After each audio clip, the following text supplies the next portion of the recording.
के यी दुःखबाट मुक्त हुने उपाय छैन र? के बुढाबुढी हुन नपर्ने, रोगी हुन नपर्ने, मर्न नपर्ने त्यस्तो कुनै बाटो छैन र? उहाँ निरन्तर त्यही कल्पनामा डुब्नुभयो। जब उहाँले अर्को पटक घुम्न जाँदाखेरि एकजना भिक्षुलाई देख्नुभयो। भिक्षु, भिक्षाद्वारा जीविका गर्ने भिक्षु, संसार दुःखमय हो भन्ने कुरा जानेर ती दुःखबाट मुक्त हुनको लागि परिवार, समाज, धन, सम्पत्ति सबै त्यागेर दुःख मुक्तिको बाटो खोज्दै हिँडेका भिक्षु। यस्तो थाहा पाइसकेपछि उहाँले पनि दृढता प्रकट गर्नुभयो। अब म पनि बुढाबुढी हुन नपर्ने, रोगी हुन नपर्ने, मर्न नपर्ने यो बाटो खोज्नको लागि अवश्यम्भावी म पनि भिक्षु भएर जान्छु। बस उहाँले यही दृढतासँगै 29 वर्षको उमेरमा राजश्री, सुख, वैभव, आफ्नो सुत्केरी पत्नी यशोधरा, भर्खर जन्मेका पुत्र राहुल कुमार, माता पिता सबैलाई त्यागेर उहाँले गृहत्याग गर्नुभयो, महाविनिष्क्रमण गर्नुभयो। निरन्तर ज्ञानको खोजी गर्दै अन्ततः उहाँले बोधि ज्ञान प्राप्त गर्नुभयो, बुद्ध हुनुभयो। हेर्नुस् त, जब जीवनको स्वभावलाई राम्रोसँग प्रज्ञा ज्ञानले जानियो तब दुःखबाट वैराग्य उत्पन्न भयो अनि दुःख मुक्तिको बाटोमा हिँड्न सक्यो, निर्वाणमा पुग्न सक्यो। त्यसैले भगवान बुद्धले भन्नुभयो, यदा पञ्याय पश्यति, जब प्रज्ञा ज्ञानले स्पष्ट देख्छ तब दुःखबाट वैराग्य हुन्छ, निर्वाणको बाटोमा पुग्छ। भगवान बुद्धका दुईजना अग्रश्रावकहरू थिए, सारिपुत्र र मोदकल्याण। ती दुई अग्रश्रावकहरू भिक्षु हुनु अगाडि राजगृह नजिकका ठुला ठुला गाउँका जमिनदारका छोराहरू थिए, धनाढ्य ब्राह्मण। दुवैजना एकदम मिल्ने साथीहरू पनि। ती दुईजना सँगै खेल्ने, सँगै घुम्ने, सँगै बिताउने यति मिल्ने साथीहरू। एक दिन ती दुईजना राजगृहमा रङ्गमञ्च हेर्न आइपुगे। कार्यक्रम भइराखेको थियो, बडो रमाइलो। त्यहाँ एक से एक राम्री तरुणी केटीहरू नाचिरहेका थिए। त्यो हेरेर मक्क पर्दै ताली बजाउने ठाउँमा ताली बजाएर, हाँस्नु पर्ने ठाउँमा हाँसेर, रमाउनु पर्ने ठाउँमा रमाएर, आँसु बगाउनु पर्ने ठाउँमा आँसु बगाएर, यसरी बडो रमाइलो गरेर हेरिरहेका थिए। यसरी रङ्गमञ्च हेर्दा हेर्दै ती राम्री केटीहरू नाचिरहेको देख्दा देख्दै उनीहरूमा अनेक विचारहरू आउन थाल्यो। ओहो, यति राम्री केटीहरू, तर यी राम्री केटीहरू कहिलेसम्म राम्री भइरहन्छन् त? 10 वर्ष, 20 वर्ष, 30 वर्ष, त्यसपछि त यिनीहरू पनि वृद्ध भएर जान्छन्, बुढी भएर जान्छन्, नराम्री हुन्छन्। ओहो, जब यी राम्री केटीहरू नराम्री हुन्छन् भने अनि यहाँ भएका मानिसहरू के सधैँ यसरी नै हुने हो त? होइन, यिनीहरू पनि परिवर्तन हुँदै जान्छन्।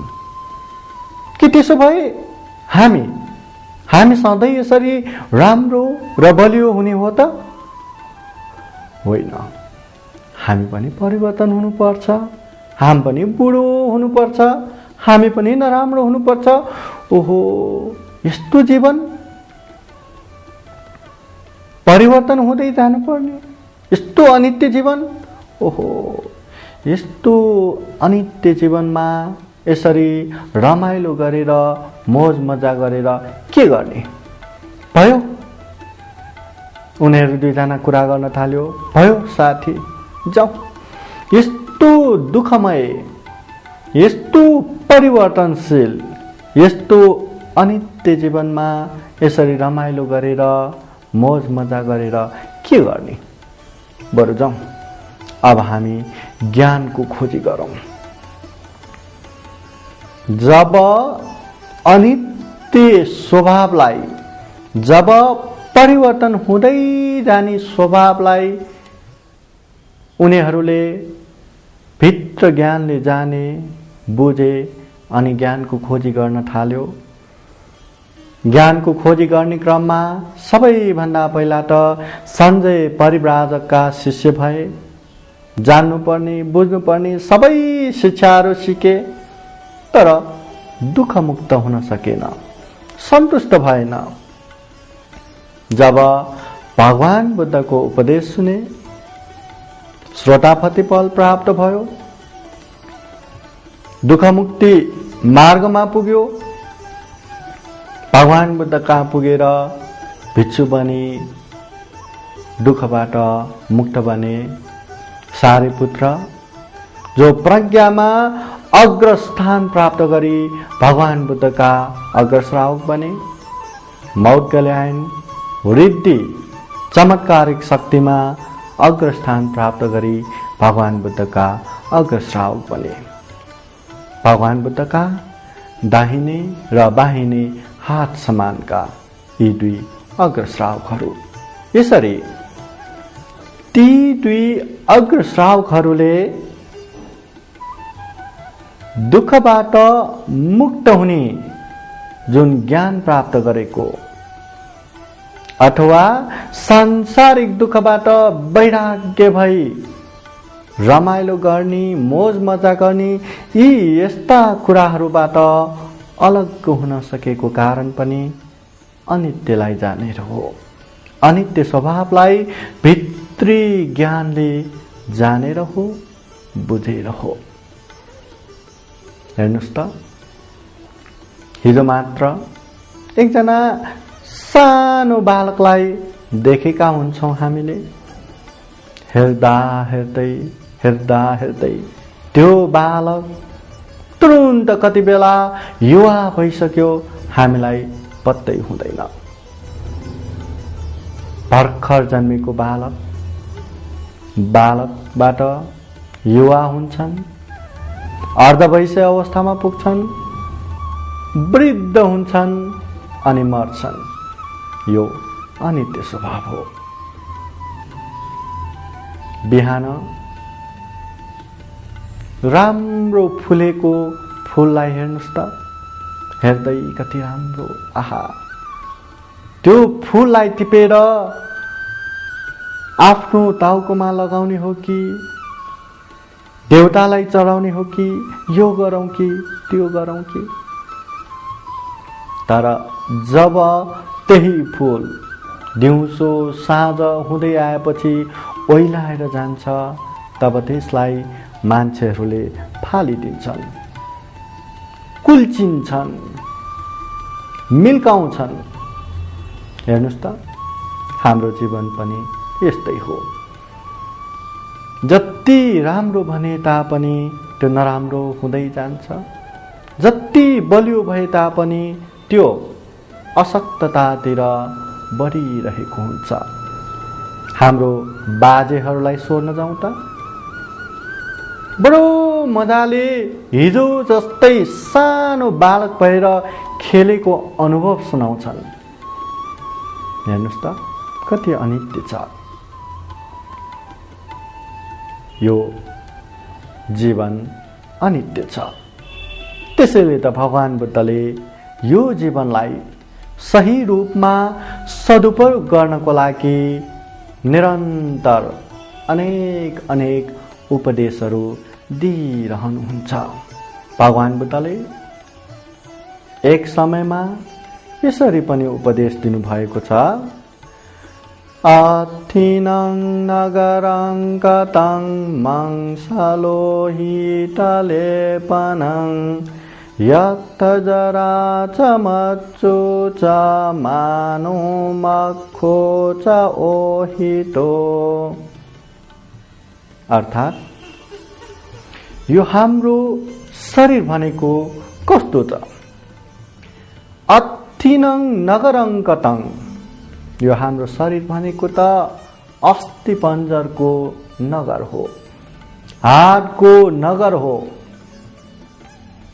र मंसलोहित लेपनं, यस्तो हाडको नगरमा अस्थिपञ्जरमा मासु र रगतले लेपन गरेको छ। अनि यत् जरा च मच्चु च, यस्तो जुन हाडको नगर मासु र रगतले लेपन गरिएको यस्तो शरीरमा पनि यत् जरा च मच्चु च, अझ जीर्णता छ, अझ मृत्यु छ। नचाहँदा नचाहँदै पनि हामी वृद्ध भएर जानुपर्छ, नचाहँदा नचाहँदै पनि हामी मरेर जानुपर्छ। अझ यस्तो जीवनमा मानु मक्खु च ओहितो, यस्तो जीवनमा यस्तो शरीरमा अझ छल कपट अभिमान इत्यादि लुकेको छ। हेर्नुस् त, यो शरीर त के हो र? हादै हाडले सजिएको एउटा नगर हो, मासु र रगतले लेपन गरिएको छ। त्यस्तो शरीर पनि जीर्ण भएर जानुपर्ने, वृद्ध भएर जानुपर्ने, मृत्यु भएर जानुपर्ने। अनि यस्तो शरीरमा पनि अझ हामी अहंकार गर्छौं, अभिमान गर्छौं, छल प्रपञ्च गर्छौं। कति कपट छ यो मनमा। हेर्नुस् त, मान्छेहरू अलिकति राम्रो भयो भने कति अहंकार गर्छन्, कति अभिमान गर्दछन्। तर यो शरीरको वास्तविकता के हो त? यसलाई त जान्नै पर्यो नि। भगवान बुद्धको समयमा रूपनन्दा भन्ने एकजना भिक्षुनी थिइन्। ती भिक्षुनी राम्री भएको कारणले गर्दा भगवान बुद्धको अगाडि कहिल्यै कहिल्यै पनि जाँदिनथे। किन त भन्दा तिनले सुनेकी थिइन् भगवान बुद्धले राम्रीहरूलाई घृणा गर्नुहुन्छ, अपहेलना गर्नुहुन्छ। त्यसैले भगवान बुद्धले आफ्नो रूपलाई गिज्याउला, आफूलाई घृणा गर्ला, यस्तो सोचेर रूपनन्दा कहिल्यै पनि भगवान बुद्धको अगाडि पर्दिनथे। समय बित्दै जान्छ। तिनका साथीहरू भने सधैँ सधैँ त्यहाँ आएर चर्चा परिचर्चा गर्न आइपुग्छन्। ओहो, आज भगवान बुद्धले उपदेश दिनुभएको कति राम्रो छ, आज फलानु बारेमा भनेको कति राम्रो छ, यो राम्रो छ, त्यो राम्रो छ। यस्तो सुन्दा सुन्दा तिनलाई पनि लाग्छ, ओहो, किन म पनि एकपटक भगवान बुद्धको उपदेश सुन्न नजाऊ। तर विचार आउँछ, भगवान बुद्धले फेरि आफूलाई देख्यो भने घृणा गर्छ, गिज्याउँछ, के गर्ने त? तिनले विचार गरे, अरूको पछाडि लुकेर भए पनि एकपटक भगवान बुद्धको उपदेश त सुन्नै पर्यो। बस भगवान बुद्धले उपदेश दिइरहेको ठाउँमा अरू भिक्षुनीहरूको पछाडि बसेर लुकेर सुनिराख्छिन्। तर भगवान बुद्धको उपदेश के मानव पर्दालाई हटाएर उसैको निम्ति उपदेश दिएको जस्तै उहाँले उपदेश दिनुभयो। यो शरीर भनेको त के हो र? हाडै हाडले बनिएको, मासु र रगतले भरिएको, त्यसमाथि पनि जीर्ण भएर जाने, मृत्यु भएर जाने यस्तो शरीरमा अहंकार किन? अभिमान किन? कपट किन? यस्तो उपदेश सुनेर तिनले यसरी बुझ्छिन् कि ओहो भगवान बुद्धले मलाई नै जानेर मेरो निम्ति उपदेश दिनुभएको हो। बस भगवान बुद्धको उपदेश सुन्दा सुन्दा तिनको मनमा भएको जुन रूप प्रतिको अहंकार हो, अभिमान हो, सबै हटेर जान्छ, ज्ञान मार्गमा पुग्छ, दुःख मुक्तिको बाटोमा पुग्छ। जब रूपनन्दाले यो शरीर अनित्य हो, यो शरीर सधैँ यस्तै राम्रो भएर बसिराख्ने होइन, जीर्ण भएर जान्छ, मृत्यु भएर जान्छ, यस्तो कुरालाई भित्र ज्ञानले अवबोध गरे तब तिनले ज्ञान प्राप्त गर्न सके। तब तिनले दुःख मुक्तिको बाटोमा प्रतिष्ठित हुन सके। त्यसरी नै अर्को एउटा बुद्धकालीन घटना पनि छ। मगध देशको राजा बिम्बिसार जो भगवान बुद्धको उपदेश सुनेर श्रोतापति फलमा पुगेको, ज्ञान मार्गमा प्रतिष्ठित भइसकेको भगवान बुद्धका उपासक, बुद्ध धर्म संघको शरण पुगेको उपासक बिम्बिसार राजा। तर उनै राजाका महारानी खेमा जो बुद्धको अगाडि कहिल्यै जाँदैनथ्यो। किन त भन्दा भगवान बुद्धको अगाडि गयो भने भगवान बुद्धले आफ्नो रूपलाई हेला गर्छन्।